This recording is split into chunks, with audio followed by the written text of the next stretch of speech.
Hey guys, it's Monday. It is May 18th, and I'm here for one more video update, weekly video update. And this is really, really crazy for me to say, but this will be the very last video that I discuss a marine biology specific assignment. So what that means is I am going to post one more video next week, and it is going to have an assignment posted with it, but it is not going to be specifically related to marine biology content. So that's going to make more sense next week. But this week, yeah, I am kind of laying out the foundation of our very last marine specific assignment, and yeah, it's just really crazy to think about. I know that there were a lot of AP exams last week, so I did see participation drop off quite a bit. So I definitely understand that those are some serious exams that can be very, very high stress. And I know there's a few this week too. I think bio and environmental sciences today, psychology, I think English, stats, and Spanish are also this week. So I understand that some of you guys may also be still a little bit overloaded with the AP exams, but I hope you can still participate, and I hope I do enjoy hearing from you guys. So I do hope to hear from you. But let's kind of talk about your last marine biology specific assignment here this week. And as always, do the weekly check-in. This is actually the last check-in that you'll do, which is kind of related to what you'll be doing next week. So what I do hope that you can be pretty specific here and put a lot of thought into your responses here this week, because it's kind of a reflection of how distance learning has gone. So it's really going to help me think about what went well and what didn't, and think about also your other classes, not just here in marine biology, but try to put a little bit more effort, a little bit more thought into the weekly check-ins this week if you can. That'd be awesome.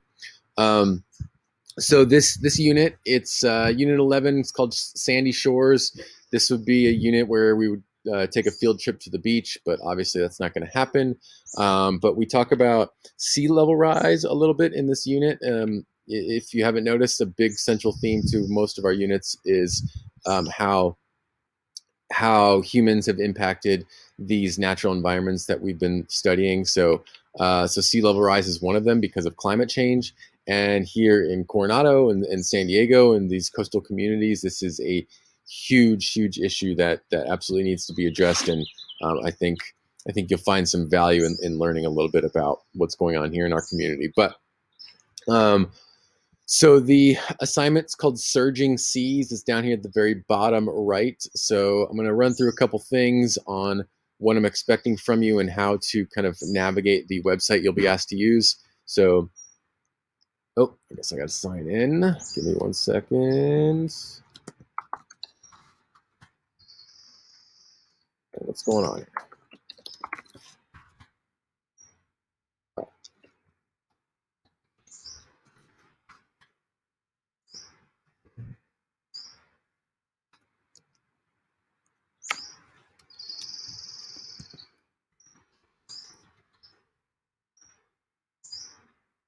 Here we go. All right. So it's called Surging Seas. And before you do anything, I'd like you to watch this Verge Science video. It discusses what coastal cities can expect from sea level rise, and kind of the things that need to be done to mitigate those effects, because it is going to happen, and it is happening. It's just a matter of how can we slow it down, how can we minimize the impact, and if we can't, what can cities do to prevent the inundation of coastal waters into their cities. So be sure to start off with that video just to give you some background information. We're going to be using this website. It's called the Surging Seas Risk Zone Map. So I'm going to open that up and come back to it here in a second. But you're going to use that to answer the following questions. And do note that if you ever see SLR in this assignment, that refers to sea level rise. I just didn't want to write it out a bunch of times. So, okay, basically, you're going to be kind of analyzing how sea level rise is going to affect local and national communities. So we're going to be looking at San Diego specific, San Diego County, and then you'll be looking at a national scale, so the United States. Those are the required parts of this assignment. If you go down part 3, So you can see part one, let me back up. Part one is local sea level rise, so San Diego County. Part two is national sea level rise. And then part three, this one is not going to be required, but it is very, very fascinating to learn about and to see how other communities are being affected throughout the world. But this is global sea level rise. I just don't want to overwhelm you and give you too many assignments this week. So if we were back in the classroom, I'd absolutely require you to do this. But I do recommend at least exploring the global sea level rise. Okay, so let me kind of run through how to use this this interactive map here, explaining how sea level rise will affect your communities. But basically, if you go to it, here it starts off right here in San Diego, so it's very convenient. Default, it is at the current coast. Okay, so let me zoom in here. Zoom is down here at the bottom right. So let me zoom in. This is where we're at currently in today's in present day. So obviously any blue here is going to be the ocean. Okay, and so here's downtown San Diego, right? Here's Balboa Park, and then Coronado down the Strand to IB. Okay, so let's kind of stay here since this it shows downtown and Coronado very well. So here's the current coast. So what you want to do is you're going to start exploring the sea level rise at different levels of feet, different amounts of rise. So if I show 5 feet, so down here in the bottom left, I'm going to click where it says show 5 feet, right? So now all of a sudden you see kind of these colors popping up. So I'm also going to click here water level. So you're going to be needing this slider here. So when you click water level, this slider pops up and you can move it up and down. So I'm going to move it all the way down to 1. Oops, yeah, 1 foot. So this is basically where we would be if we had 1 foot of sea level rise. Okay, and so notice there's little patches of green here. Now if I increase it, I'm going to bring it up to 3. Notice some of the changes that occur. Okay, now notice all this green here in Coronado. What that's referring to is blue is underwater. Okay, anything blue is underwater. Anything that's green is below sea level, but it is not underwater yet. So it's very prone to flooding, and it's going to be one of the hardest areas. Okay, I guess I didn't bring it up to 5 quite. There we go. So there's a little bit more green there. Okay, if I bring it all the way up to 10, notice how much of Coronado is now underwater. Okay, and you can see over here by the base, right? This is below sea level. Downtown is extremely flooded. I mean, it's not even flooded. It's now underwater, right? Even with the tide, it's still going to be underwater. So play with that, okay? So play with all the different levels of rise. It goes from 1 to 10. You can show it in meters too, if you're comfortable. But then you're also going to click show projections, which is it's going to be used for the assignment. So let me go back. And first thing is you're going to find your house. Some of you guys may live more inland. You may live in San Diego proper. You may live, in La Mesa or something. You're not really going to be affected. At least your home is not going to be affected by sea level rise. So I want you to see how your house is going to be affected. Many of you live on Coronado, right? So if we go back here, I'm going to zoom in. And I'm going to find the school, okay, which is right here. Okay, right in this block. So I'm gonna it's right now it's at 2 feet, and I'm gonna start slowly moving it. Okay, so you can see now here on Acacia Way, Coronado Avenue, all of those are now below sea level, but not yet flooded. I'm gonna keep moving up. So the school, even at 5 feet, still not underwater. 6 feet, nothing. 7 feet, nothing. 8 feet. Okay, so this is an extreme measure. This is unlikely to happen, or it's not going to happen in any of our lifetimes, but it's absolutely possible. Okay, so notice even at 10 feet, the school is fine, but we're going to have a harder time navigating these streets because they're all underwater. So the point is, I want you to find your house. So let's say, go back down to 1. Let's say you live right here on Marina Avenue. Okay, or maybe Alder Street. Let's look at Alder Street. Maybe you live right here on Alder Street. Right now, at 1 foot, your house is not affected. But if I go up to 2, okay, not quite. 3, still not quite. 4, not yet. 5. Okay, so now I'm just about under the sea level here. Okay, if I keep going up, and now it's 6, 7 feet. This is when Alder Street gets flooded. So if you live right here in Alder Street, 7-foot sea level rise is not going to be okay. Your property is going to be it's going to be destroyed, basically. So that's kind of the question with number one here. Using the slider, at what amount of sea level rise does your home become below sea level? And if it never goes below sea level, go ahead and state that. Then you're going to kind of look from North Island all the way down the strand to IB. What parts appear to be the most vulnerable? So what you'll need to do is kind of zoom out here, so you can see Coronado and excuse me, and IB. So this might be a good little view. Let's go out a little bit more. Okay, actually that's a little too far. Let's go in one more. So we go back down to 1, and just play around with the slider. Right, what parts appear to be the most vulnerable? Right here at the south end of the bay, you can see already is under the sea level. Okay, and just keep going, and you can see the K's are under sea level. They're basically right at sea level right now, so they're going to be highly affected. So just kind of play around with that slider. Which ones are going to be most affected the soonest, from North Island all the way down to IB?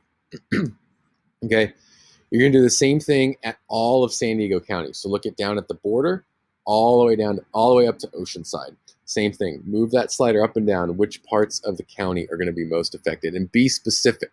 Okay, so it says here, give cardinal directions: north, south, east, west.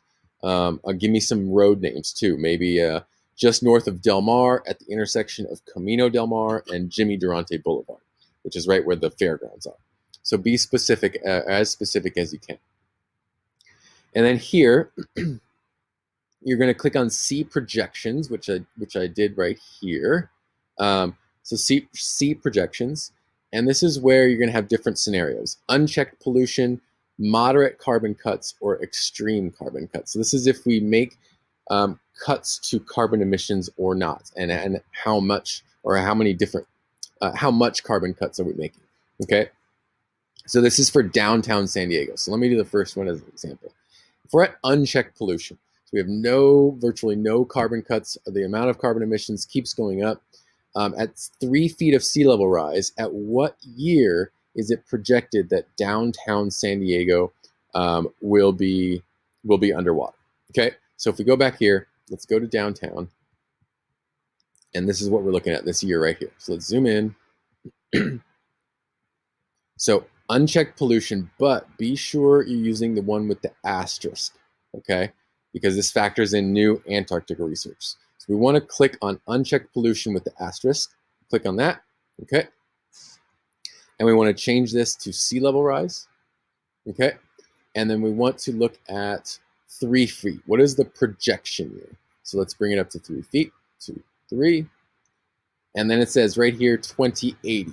So with unchecked pollution, factoring in Antarctic research, the median projection for when sea level rise reaches 3 feet at San Diego is 28. Okay, most of us will still be around in that time.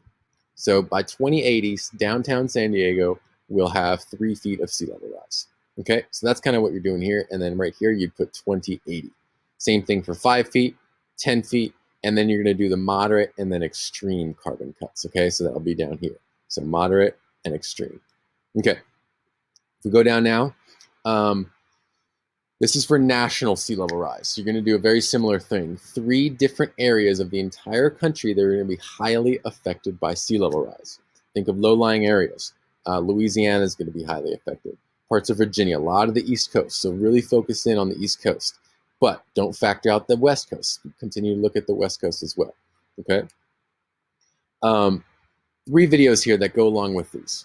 I'd really like you to watch these. They're really informational, and it shows some kind of first-hand accounts of people who are being affected by sea level rise in kind of small areas or small towns, and it is affecting them greatly. So, little short kind of documentary clips that are documenting how these people are being affected. This one is in the New Jersey Meadowlands, which is a really important throughway for people in New Jersey, a highly populated area for New York and New Jersey. It's actually where the Jets and the Giants play. Their stadium is there. So also Tangier, Virginia, a very, very small island being affected by sea level rise that they're predicting it's going to disappear completely. And then Ile de Jean Charles, which is in Louisiana. It's a French name, and they're also being highly affected by sea level rise as well. So please watch those 3 videos before you answer these questions that go with it. And just to reiterate again, global sea level rise. It's not required that to do that for this assignment, but still interesting nonetheless. And there's, at the very least, maybe watch these 3 videos that talk about sea level rise in Colombia, Bangladesh, and Kiribati, which is a small island nation. So, okay, part 1, part 2. Those are the required parts. I know it's a lot, but take it step by step, and I think you'll get more comfortable as you start to use this program. But let me know if you have any questions, and just reminding you, I have one more video for you guys next week. This is not the last one, but this is the last marine bio specific assignment. So let me know if you have questions, and I'm here to support you guys, and we will talk to y'all soon. Thank you.